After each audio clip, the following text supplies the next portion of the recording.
آج کوئی قبر میں ہے اور ہم جمع ہو رہے ہیں، کل ہم قبر میں ہوں گے اور ہمارے لیے کوئی اور جمع ہو رہا ہو۔ خیر کن فلاں و غنیمت شمار عمر، زاں بیشتر کے بانگ برائد کے فلاں نہ مان۔ شیخ سعدی فرماتے ہیں اے فلاں، بلائی کر لے، اچھائیاں کر لے، اس عمر کے ایک ایک لمحے کو غنیمت سمجھ لے، اس سے قبل کی آواز آئے کہ فلاں نہیں رہا، تو اپنی زندگی کو پہلے ہی اعمال کا حسن دے لے۔ تو یہ وقت میرے اور آپ کے اوپر آنے والا ہے کہ ہمارے لیے بھی لوگ جمع ہو رہیں گے۔ ہم قبر میں اب تنہائیوں اور قبر کی پہنائیوں میں موجود ہوں گے اور لوگ ہمارے لیے جمع ہو رہے ہوں گے، قبل اس سے کہ وہ وقت آئے کوئی حجت باقی نہ رہے۔ مجھے اور آپ کو اپنے اعمال کی اصلاح کر لینی چاہیے۔ امام غزالی نے ایک بڑی خوبصورت بات لکھی، آپ فرماتے اللہ نے مرنے والوں کے ذریعے سے جو باقی زندہ بچ گئے ہیں ان پر احسان کیا۔ عرض کی گئی احسان کیسے؟ وہ تو دکھوں میں مبتلا ہیں، جن کا بھائی چلا گیا ان کا کلیجہ پھٹ رہا ہے، جن کا باپ چلا گیا ان کی دنیا دیر ہو گئی، جن کی ماں چلی گئی ان کے سامنے روشنی کا کوئی حوالہ نہیں رہا ہے، جس کا بیٹا چلا گیا اس کی کمر ٹوٹ گئی، جس کا بھائی چلا گیا اس کے بازو ٹوٹ گئے، اور تم کہتے ہو اللہ نے مرنے والوں کے ذریعے سے جو باقی پس ماندگان ہیں ان پر احسان کیا۔ یہ احسان کیسے ہے؟ امام غزالی فرماتے ہیں احسان اس معنی میں ہے کہ اللہ نے مرنے والے کی موت کو ان باقیوں کے لیے عبرت کا نشان بنایا ہے۔ اگر اس کی موت ان کے لیے عبرت بنا دی جاتی تو یہ کیا کرتا؟ تو اللہ تعالیٰ نے گویا ان کی موت سے اس کو ایک اور موقع سنبھلنے کا دیا ہے کہ وہ لوگوں کی، عزیزوں کی، رشتہ داروں کی موت کو دیکھ کر اپنی زندگی کی راہوں کو ٹھیک کر لیں۔ یہ جو مرنے والے ہیں یہ ہمارے لیے پیغام ہے موت کا، اور ہم ان سے دیکھ کر اپنی زندگی ٹھیک کر سکتے ہیں۔ حضرت یعقوب علیہ السلام جلیل القدر نبی گزرے ہیں، بنی اسرائیل کے مقتدا اور امام نبی۔ آپ نے حضرت اسرائیل سے وعدہ لیا ہوا تھا کہ میری روح قبض کرنے کے لیے اچانک نہیں آنا، بلکہ پہلے کو قاصد یا پیغام بھیج دینا تاکہ میں موت کی تیاری کر لوں، کیونکہ اچانک موت سے حضور نے بھی پناہ مانگی۔ اللہم انی اعوذ بک من الموت الفجات، اے اللہ اچانک موت سے تیری پناہ چاہتا ہوں۔ تو حضرت اسرائیل علیہ السلام سے وعدہ لیا تھا حضرت یعقوب علیہ السلام نے کہ قبض روح کے لیے اچانک نہیں آنا، پہلے کو قاصد یا پیغام بھیج دینا۔ انہوں نے وعدہ کیا تھا، نبی تھے، ان سے وعدہ انہوں نے کر لیا۔ کافی مدت گزری تو حضرت اسرائیل آ گئے، پوچھا کدھر آئے ہو؟ کہا قبض روح کے لیے آئے ہو۔ کہا تم نے تو وعدہ کیا تھا پہلے کو قاصد یا پیغام بھیجوں گا، تم نے نہ کو قاصد بھیجا اور پیغام بھیجا اور قبض روح کے لیے آ گئے۔ حضرت اسرائیل نے عرض کی حضور میں نے تو کئی قاصد بھیجے تھے، فرمایا میرے پاس تو ایک بھی نہیں آیا۔ کہا حضرت آپ کے سامنے کتنے لوگوں کی موت واقع ہوئی، یہ میرا قاصد نہیں تھا تو اور کیا تھا؟ آپ کی داڑھی میں سفید بال آ گئے، یہ میرا قاصد نہیں تھا تو اور کیا تھا؟ آپ کی آنکھوں میں سفیدی اتر آئی، یہ میرا قاصد نہیں تھا تو اور کیا تھا؟ آنکھوں میں سفیدی کا آ جانا، بالوں میں سفیدی کا آ جانا، کمر میں خم آ جانا، اٹھتے ہوئے جنازے، پھیلی ہوئی قبریں، یہ پیغام ہے، قاصد ہے موت کا۔ حضرت عمر فاروق رضی اللہ تعالیٰ عنہ ایک دن دربار میں بیٹھے ہوئے تھے، ایک شخص آیا اور آپ کو دیکھ کر کہنے لگا یا عمر لا تنسا موتک، عمر اپنی موت کو نہیں بھولنا۔ کب کپا کے رہ گئے، اس کو بلایا، شکریہ ادا کیا، کہا میاں کبھی روز آ جایا کرے نا تو تجھے مہینے کے بعد تنخواہ بھی دیا کروں گا۔ بڑے دربار میں وہ روزانہ آتا ہے، حضرت عمر فاروق کام میں لگے ہیں، وہ کہتا ہے یا عمر لا تنسا موتک، عمر اپنی موت کو نہیں بھولنا۔ مہینے کے بعد اس کو تنخواہ بھی دیتے ہیں۔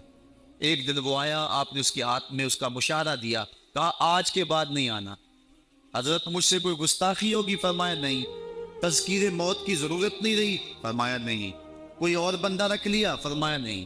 تو کہا پھر حضور مجھے بتائیں نا مجھے کیوں چھٹی دی جا رہی ہے؟ حضرت عمر فاروق چھم چھم رونے لگے اور داڑھی پہ ہاتھ رکھا، ایک بال الگ کیا، وہ بال سفید ہو چکا تھا۔ کہا میاں پہلے تو یاد دلاتا تھا، اب تیرے آنے کی ضرورت نہیں رہی، یہ میرے گھر میں مجھے بتانے والا آ گیا اور یہی مجھے موت نہیں بھولنے دے گا۔ داڑھی میں سفید بال آ گیا، کہا میاں اب تیرے آنے کی ضرورت نہیں ہے، ہماری تو پوری داڑھی بھی سفید ہو جائے۔ وہ کیا کہا تھا میاں محمد بخش، اور پھر کہ رومی کشمیر نے خوب کہا تھا ہڈیاں کمبن گوڈے کھڑکن تے اڑ گیا نک تیرا اجے بھی بدیوں باس نہ آئے جیو مرد دلیرا یا ایھا الانسان ما غرک بربک الکریم، اے انسان تجھے کریم رب کے دروازے سے کس نے دور ہٹا دیا؟ الذی خلقک فسواک فعدلک فی ای صورت ما شاء رکبک، جس نے تجھے پیدا کیا، تیرے اعضاء کو توازن دیا، تجھے غسل اور جوانی بخشی، تجھے چلنے کا سلیقہ دیا، تجھے بولنے کا طریقہ دیا، تجھے سوچنے کے لیے دماغ دیا، تجھے سماعتوں کے پردے دیے۔ آج شیروں کو تو نچا لیتا ہے، ہاتھیوں کو تو بٹھا لیتا ہے۔ اے انسان ذرا غور تو کر، اس رب کا شکر کر، کیوں بھول گیا اس رب کو جس نے تجھے پیدا کیا؟ اگر تجھے پیدا ہی نہ کرتا تو کیا کرتا؟ پھر پیدا کر کے چھوڑ دیتا تجھے، اگلا تیری ذمہ داری اپنے ذمہ کرم پہ نہ لیتا تو بچا تجھے گرمی کی سختی سے کون بچاتا؟ تجھے ٹھٹرتی ہوئی سردی سے کون بچاتا؟ ماں کے سینے میں تیرا پیار نہ ڈالتا، ممتا اس ماں کے سینے میں نہ ڈالتا، تجھے گندگی میں لتھڑے ہوئے کو کون اٹھاتا؟ لیکن اس نے پیار ڈالا ماں کے سینے میں، جس نے تجھے پہلے چوما پھر اس نے تجھے دھویا۔ انسان غور تو کر، ما غرک بربک الکریم، اس رب کو بھول گیا ہے الذی خلقک، جس نے تجھے پیدا کیا۔ ماں نے بیٹے کو پیدا نہیں کیا، جنم دیا ہے، لیکن اتنے احسان ہیں کہ ساری زندگی بھی انسان ماں باپ کا حق نہیں ادا کر سکتا۔ جس ماں نے جنم دیا ہے اس کے حق نہیں ادا ہو سکتے، تو جس رب نے تخلیق کیا ہے اس کے حق کیسے ادا ہو رہے؟ اس لیے کہ انسان ذرا غور تو کر، اس نے تجھے پیدا کیا تو بھول گیا اس رب کو؟ اپنے ذرا ماضی کو دیکھ کہ تو کہاں سے کہاں پہنچا۔ تیری زبان میں، تیرے منہ میں زبان کا لوتھڑا تھا، بولنے کا سلیقہ نہیں تھا، کس نے اس کو لفظوں کی حرمت سے آشنا کیا؟ تیرے کانوں میں پردے تھے لیکن سمجھنے کا طریقہ نہیں تھا، لیکن کس نے تیری سماعتوں کو شعور بخشا؟ کس نے تجھے چلنا سکھایا؟ کس نے تجھے بولنا سکھایا؟ کس نے تیری چھاتی میں زور رکھا؟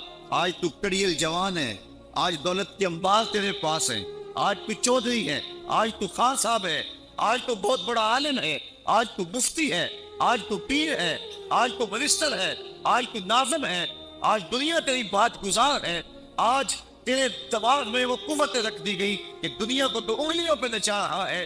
ذرا پلٹ کے دیکھنا پیچھے، ذرا پیچھے لوٹ کے تو دیکھ، تو چار پائی کے سہارے بھی چلنا نہیں جانتا تھا، پھر تجھے چار پائی سے چلنا سکھایا، پھر تجھے چلنا اور چلتا تھا، دو قدم تو گر پڑتا تھا۔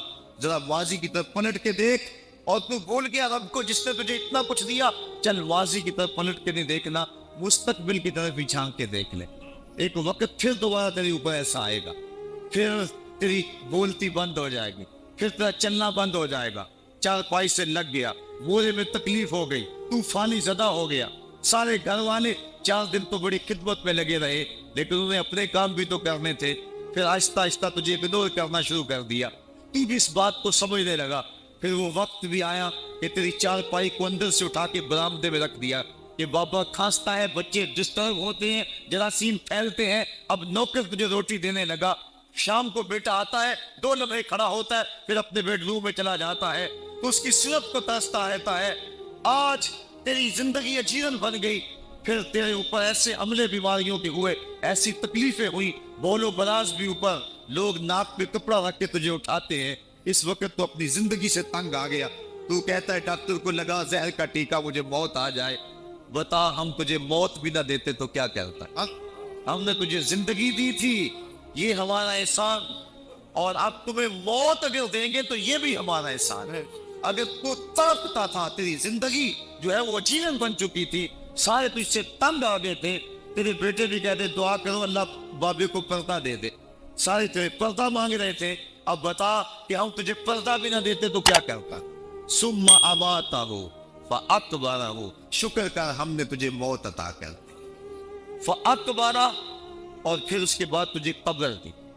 کتا بھی تو مرا تھا، گھسیٹ کے روڑی پہ ڈال دیا، بکری بھی تو مری تھی، گھسیٹ کے روڑی پہ ڈال دیا، تجھے بھی روڑی پہ ڈال دیا جاتا تو کیا تھا؟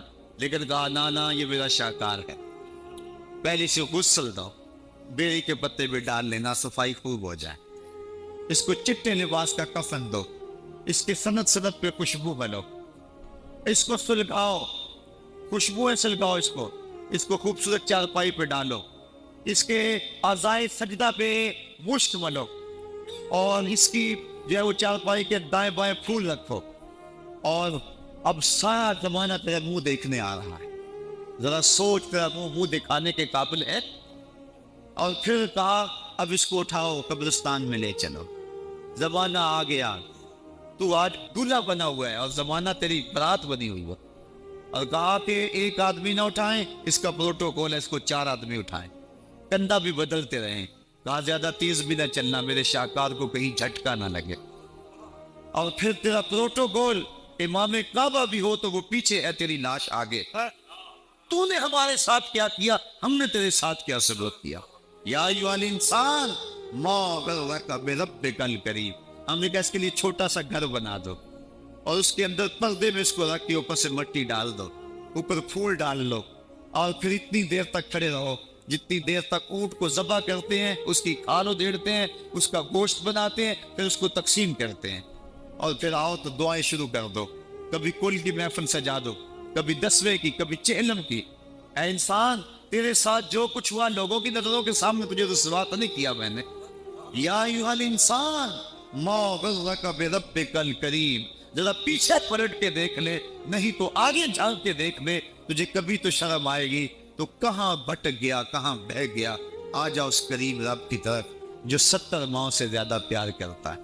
آنا تو نے ہے ہی، آج نہیں تو کل آئے گا، تو کل جو پھر کفن میں منہ چھپا چھپا کے آتا پھرے گا، آج کھلے منہ ہی آ جا، آج میری رحمت تیرا بڑھ بڑھ کے استقبال کر رہی۔ روبی بن حراش ایک بزرگ ہوئے اور تابعی ہیں، تابعی وہ تھا جس نے صحابی کو دیکھا، ساری زندگی ان کے چہرے پہ مسکراہٹ نہیں آئی، وہ کہتے تھے کیا خبر میرا انجام کیا ہوگا۔ شیخ سعدی فرماتے جب تو دنیا پہ آیا تھا نا تو روتا تھا، یہ سارے ہنستے تھے، بچہ جب پیدا ہوتا ہے تو اور اس کا رونا اس کی زندگی کی دلیل ہے، جب تک بچہ چیختا نہیں سارے پریشان ہوتے، آواز نہیں آ رہی پتہ نہیں زندہ ہے کہ جو ہے وہ گوشت کا لوتھڑا ہے، جب بچہ چیختا سارے خوش ہو جاتے ہیں، مبارکیں کے دیتے ہیں، مٹھائیاں بانٹتے ہیں، تو اس کا رونا اس کی زندگی پہ دلیل۔ شیخ سعدی فرماتے جب تو آیا تھا تو روتا تھا، یہ ہنستے تھے، ایسی زندگی گزار تو ہنستا ہوا جائے، یہ روتے رہ جا، یہ نہ ہو کہ روتا آیا تھا روتا ہی جانا پڑے تجھے۔ روبی بن حراش ساری زندگی نہیں مسکرائے، فرماتے تھے کیا خبر میرا انجام کیا ہوگا۔ وقت بیتتا گیا، آخر میں فوت ہو گئے۔ ان کا بھائی ربیع بن حراش رسال کو بلا لایا کہ میرے بھائی کو غسل دو۔ رسال جب غسل دینے کے لیے داخل ہوا تو فوراً باہر پلٹ آیا۔ ربیع پوچھنے لگا کیا ہوا ہے؟ کہا یا تیرا بھائی بڑا عجیب ہے۔ کہا ہوا کیا ہے؟ کہا نحنو نغتسلہ وہو یتبسم، ہم اسے غسل دیتے ہیں وہ آگے سے مسکراتا ہے۔ کہا اس نے قسم کھائی تھی جب تک اپنا اچھا انجام نہیں دیکھوں گا نہیں مسکراؤں گا۔ اس کو امام ابو نعیم نے حلیہ میں لکھا، روز الامس کے اندر امام سہیلی نے لکھا، قاضی ایاز مالک اندلسی نے شفا میں لکھا، اور اسی کو امام جلال الدین سیوطی علیہ رحمہ نے جو ہے وہ الخصائص الکبریٰ میں لکھا۔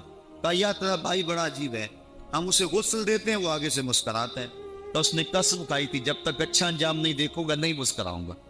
آج اس نے اپنا اچھا انجام دیکھ لیا تبھی تو مسکرا رہا ہے۔ 12 لوگوں کے 2 گروہ بن گئے، ایک کہنے لگے کہ یار یہ ویسے گڑی ہوئی بات ہے، بھلا کوئی بندہ مرنے کے بعد بھی مسکرا سکتا ہے۔ ایک گروہ کہتا ہے یار بندہ بڑا اچھا تھا، ہو سکتا ہے کہ مرنے کے بعد مسکرایا ہو، زندگی تو اس نے دکھ سے گزاری لیکن بعد میں تو سکھ ملا ہوگا۔ اتنے میں انہیں غسل دے دیا گیا، لوگ اکٹھے ہو کے ان کے گھر آ گئے، انہیں کفن دے کے پٹڑے پہ ڈال دیا گیا۔ ربیع بن حراش نے جب لوگ باتیں کر رہے تھے، کوئی کہہ رہا تھا صحیح ہے کوئی کہتا ہے غلط تھا، تو اس نے کفن سے ہاتھ باہر نکالا اور لوگوں کو کہا السلام علیکم۔ لوگوں نے کہا وعلیکم السلام، اتتکلم بعد الموت، عجیب بات ہے مرنے کے بعد باتیں کر رہے ہو۔ قال نعم اتکلم بعد الموت، کہا ہاں میں مرنے کے بعد ہی باتیں کر رہا۔ عرش فرش تے مکے پہ گیا شور، بلے شاہ سا مرنا نہیں تے گور پہ کوئی غور۔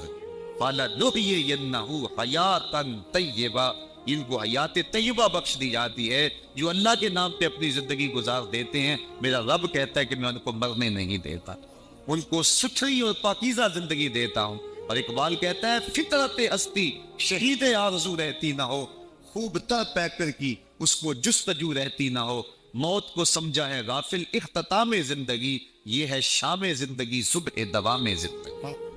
تو کہا ہاں ہاں مرنے کے بعد باتیں کیا ہو؟ لوگوں نے کہا بتا پھر تیرے رب نے تیرے ساتھ سلوک کیا کیا؟ تو ربی جو فوت ہو چکا ہے کہتا ہے استقبلنی ربی غیر غضبان واستقبلنی بروح بدیعان، کیا پوچھتے ہو؟ اس کے قدرت والے چہرے پہ کوئی غصہ نہیں تھا، اس نے روح و ریحان کے پھولوں کے ہار میرے گلے میں ڈالے۔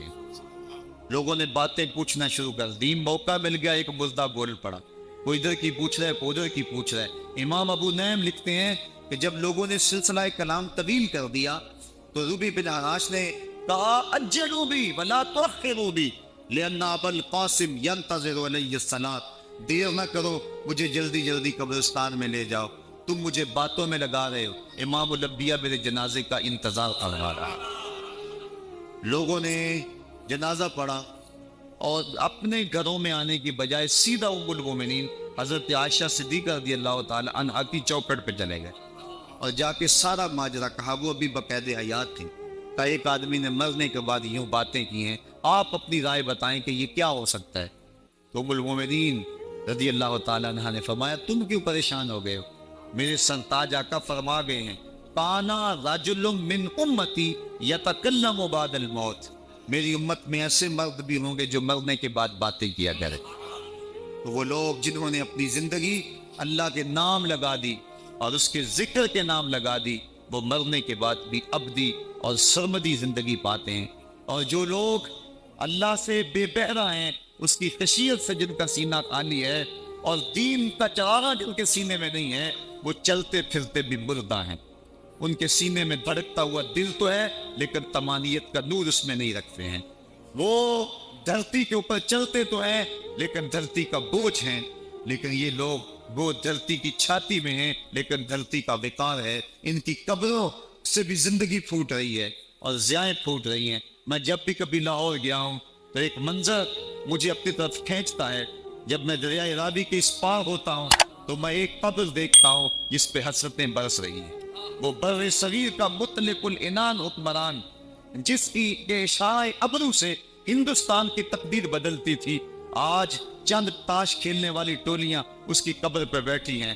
اس کی محبوب بیوی جو بادشاہ کے پیچھے بیٹھتی تھی اور پردہ پیچھے لٹک رہا ہوتا، بادشاہ کا کوئی فیصلہ اسے ناگوار ہوتا، پیچھے سے وہ کمر ٹھوکتی، بادشاہ فیصلے بدل لیتا۔ جس کے اشارہ ابرو سے ہندوستان کی تقدیر کے فیصلے تبدیل ہوتے تھے، اس کی قبر بھی ساتھ ہی اندھیرے میں۔ اور اس کی بیٹی کی قبر کے اوپر زیب النساء کے مقبرے پہ لکھا ہے بر مزار ماں غریباں، نہ چراغے نہ گلے، نہ پرے پروانہ سوزد، نہ صدائے بلبلے۔ ہم غریبوں کی قبر پہ کون چراغ جلانے آئے گا، کون پھول ڈالنے آئے گا؟ نہ کوئی بلبل گیت گانے آئے گی اور نہ کوئی پروانہ پر جلانے آئے گا۔ یہ وہ جو مطلق العنان تھے، یہ ان کی قبر کی کہانی سنائی۔ اور جب میں دریائے راوی کا کنارہ پار کرتا ہوں تو ایک لوح مزار وہ بھی ہے جہاں جلی حروف میں لکھا ہے گنج بخشے فیض اعلیٰ، مظہر نور خدا، نات سارا پیر کامل، کامراں راہ رہنما۔ جب زندگی ایک طرح کی نہیں ہوتی تو پھر موت بھی ایک طرح کی نہیں ہوتی۔ جب دنیا پہ رہنے والے لوگ ایک طرح سے زندگی نہیں گزارتے تو ان کی برزخ بھی ایک طرح کی نہیں ہوتی۔ تو یہ ہیں وہ لوگ جن کی قبروں پہ آج بھی چراغاں ہیں، جن کے نام کا آج بھی تنتنا ہے۔ 1000 سال گزر گئے، ان کی نسبی اولاد تو کوئی نہیں ہے، انہوں نے شادی بھی نہیں کی تھی، لیکن اس کے باوجود دن کو چلے جاؤ، کڑکتی دوپہر کو چلے جاؤ، برستی بارش میں چلے جاؤ، لمبی رات کی تنہائی میں چلے جاؤ، موسم کی کسی بھی شدت میں چلے جاؤ، حکومتوں کے بدلتے ہوئے ماحول، ماشاء اللہ کی کیفیتیں، جس دور جس حالت میں مرضی جاؤ، آپ کو وہاں میلہ نظر آئے گا، وہاں ہجوم عاشقہ نظر آئے گا۔ ارے میں گسارو سویرے سویرے، خرابات کے گرد پھیرے بپھیرے، کبھی اس طرف بھی گزر کر تو دیکھو، بڑی رونقیں ہیں فقیروں کے ڈیرے۔ تو وہ لوگ جنہوں نے اپنی زندگی اپنے مالک کے نام گزاری، وہی زندہ ہیں، وہ سرمدی اور ابدی زندگی پائے ہوئے ہیں۔ صاحبو، آپ میرے اور آپ کے پاس سانسوں کا موقع موجود ہے، ورنہ یہ سانسیں تیزی کے ساتھ پگھل رہی ہیں۔ میں کل امام راضی کو پڑھ رہا تھا، وہ کہتے ہیں ایک بزرگ فرماتے ہیں مجھے سمجھ نہیں آ رہی تھی ان الانسان لفی خسر کی، کہ بے شک انسان گھاٹے میں ہے، تو میں سوچ رہا تھا کیسے گھاٹے میں ہے، تو کہا کہ مجھے سمجھ اس طرح آئی کہ میں بازار گیا، میں نے ایک شخص کو دیکھا جو پھٹے پہ برف رکھ کے بیچ رہا تھا، اور آواز کیا لگا رہا تھا، ارحمو ارحمو میں یذوب راس مالہ، اور رحم کرو اس بندے پہ، اگر تم نے تھوڑی بھی دیر لگا دی اور میرے سے سودا نہ خریدا تو میرا جو راس المال ہے میرا وہ بھی لٹ جائے گا، کیونکہ برف تو میری پگھلی جا رہی ہے، اور اگر تم نے خرید لی میری برف تو میرے پیسے کھڑے ہو جائیں گے، اور اگر تم نے میری برف خریدنے میں دیر کر دی تو جو میں نے پیسے لگائے ہیں میرے وہ بھی پورے نہیں ہوئیں گے۔ تو وہ کہہ رہا تھا ارحمو من یذوب راس مالہ، وہ کہتے ہیں مجھے ان الانسان لفی خسر کی سمجھ نہیں آ رہی تھی، اس کے اس جملے کو سن کے سمجھ آ گئی کہ انسان جلدی جلدی اپنی سانسوں کو گوا رہا ہے، اسے چاہیے کہ جلدی جلدی ان سانسوں سے کام لے لے، ورنہ یہ سانسوں کی برف پگھل جائے گی اور اس کی یہ پونجی بھی برباد ہو جائے گی۔ تو صاحبو میں اور آپ لمحہ لمحہ موت کے قریب ہو رہے ہیں، لمحہ لمحہ موت کے قریب ہو گئے۔ آج میں دوپہر کو بیٹھا تھا تو وہ ایک شخص آ کے میاں صاحب کا شعر پڑھنے لگا، دیگر تے دن گیا محمد عورت نو ڈب جانا، تو میری نظر چلی گئی، میں نے کہا ابھی تو 10 بجے ہوں گے، تو میں نے کہا صبح کے 10 بھی بج گئے ہیں اور پھر 12 بھی بج جانے، پھر ظہر بھی ہوگی، پھر دیگر بھی ہوگی، اور اس کے بعد پھر شام بھی ہو جانی ہے۔ اب ہم دیگر تک تو پہنچ گئے ہیں، اب شام کے تدلکے بھی قریب ہو گئے ہیں، تو یہ دن ڈوب جانا ہے تھوڑی دیر کے بعد۔ یہی مثال ہماری زندگی کی ہے، کوئی دوپہر تک آ گیا ہے، کوئی چاش تک آ گیا ہے، کوئی ظہر تک آ گیا ہے، کوئی عصر تک آ گیا ہے، اور کسی کی زندگی کا سورج بالکل غروب ہونے کے قریب آ گیا۔ صاحبو پتہ کوئی نہیں کہ ہمارا اگلا قدم کہاں ہے، اس سے قبل کہ کوئی حجت باقی نہ رہے مجھے آپ کو اپنی زندگی پہ نظر ثانی کرنا ہوگی، اپنے گناہوں کا اور اپنی نیکیوں کا حساب لگانا ہوگا۔ ایک ترازو تو کل محشر کے میدان میں لگے گا، ایک ترازو ضمیر کی عدالت میں آج ہی لگانا ہوگا۔ ہمیں دیکھنا ہوگا ہمارے پلے کتنے عمل ہیں اچھے، اور جو اچھے عمل ہیں ان میں خلوص والے کتنے ہیں، لوگوں کے دکھاوے والے کتنے تھے، رب کے لیے کتنے عمل کیے اور لوگوں کے لیے کتنے کیے۔ تو پھر ترازو لگا کے ہم نے اپنے اعمال نامے کو آج ہی تولنا ہے اور وزن کرنا ہے، اور اپنی زندگی کو نیکی کا غسل دینا ہے۔ وقت کٹ رہا ہے، زندگی لمحہ لمحہ موت کے قریب ہو رہی ہے، قبل اس سے کہ کوئی حجت باقی نہ رہے، ہم ہاتھ ملتے رہ جائے، پچھتاتے رہ جائے تو کیا فائدہ ہوگا؟ بلکہ میں نے تو پڑھا کتابوں میں، علماء لکھتے ہیں قیامت کے دن تو نیکوکار بھی پچھتائیں گے۔ بدکاروں نے تو پچھتانا ہی پچھتانا ہے، نیکوکار بھی پچھتائیں گے۔ بدکار تو اس لیے پچھتائیں گے اور اتنے گناہ کیوں کیے، تو نیکوکار کیوں پچھتائیں گے؟ جب وہ اپنے اچھے اعمال کی جزا دیکھیں گے تو وہ پچھتائیں گے، ہائے جو چند لمحے ضائع ہو گئے وہ بھی کیوں ضائع ہو گئے، وہ بھی میں نے کیوں برباد کر دی، وہ بھی راستے پہ ڈالے ہوئے ہوتے۔ تو آج مجھے آپ کو موقع ہے، دیکھیں قبریں کتنی، قبریں جو ہیں وہ ہمارے کتنے ملنے والے، ذرا نظر دوڑائیں نا، آج ہم کتنوں کو کندھوں پہ اٹھا کے قبرستان چھوڑ آئے ہیں۔ حضرت غوث اعظم رضی اللہ تعالیٰ عنہ فرماتے ہیں جا کے قبرستانوں میں دیکھو کتنے کتنے حسینوں کی مٹی خراب ہو رہی، جو اپنے بدن پہ ایک چٹکی مٹی نہیں پڑنے دیتے تھے، آج ان کا کفن بھی تار تار ہو گیا، جو اپنے کلف لگے کاٹن کو سلوٹ نہیں آنے دیتے تھے، آج ان کے کفن بھی ٹوٹ گئے ہیں اور ہڈیوں کے جوڑ جوڑ الگ ہو گئے۔ تو وقت ہمارے اوپر وہ آنے والا ہے، کسی نے آج تک موت کا انکار نہیں کیا۔ میں نے لوگوں کو خدا کا انکار کرتے دیکھا، آپ نے بھی دیکھا، لیکن کوئی موت کا آج تک انکار کرتا نہیں دیکھا گیا۔ موت اپنا آپ منوا لیتی ہے، میں اور آپ موت کے بتدریج قریب ہو رہے ہیں، ہمارا اٹھنے والا ہر قدم ہمیں موت کے قریب کر رہا ہے۔ تو قبل اس سے کہ وہ وقت آ جائے اور کوئی حجت باقی نہ رہے اور ہم ہاتھ ملتے رہ جائیں، وقت پر کافی ہے ایک قطرہ بھی آب خوش ہنگام کا، جل گیا جب کھیت برسا بھی تو پھر کس کام کا، پھر تو پچھتاوا ہی ہوگا۔ آج ہم پچھتا لیں تاکہ زندگی میں حسن نیکی کا آ جائے۔ یہ میری آپ سے درد مندانہ اپیل ہے، گزارش ہے، اور میری آپ سے التماس ہے کہ یہ تھوڑی سی زندگی اللہ نے جو مجھے اور آپ کو ودیعت کی ہے، یہ بڑا تھوڑا سا عرصہ ہے، تھوڑا سا موقع ہے۔ یہ دنیا بوائی کا موسم ہے، آخرت کٹائی کا موسم ہے۔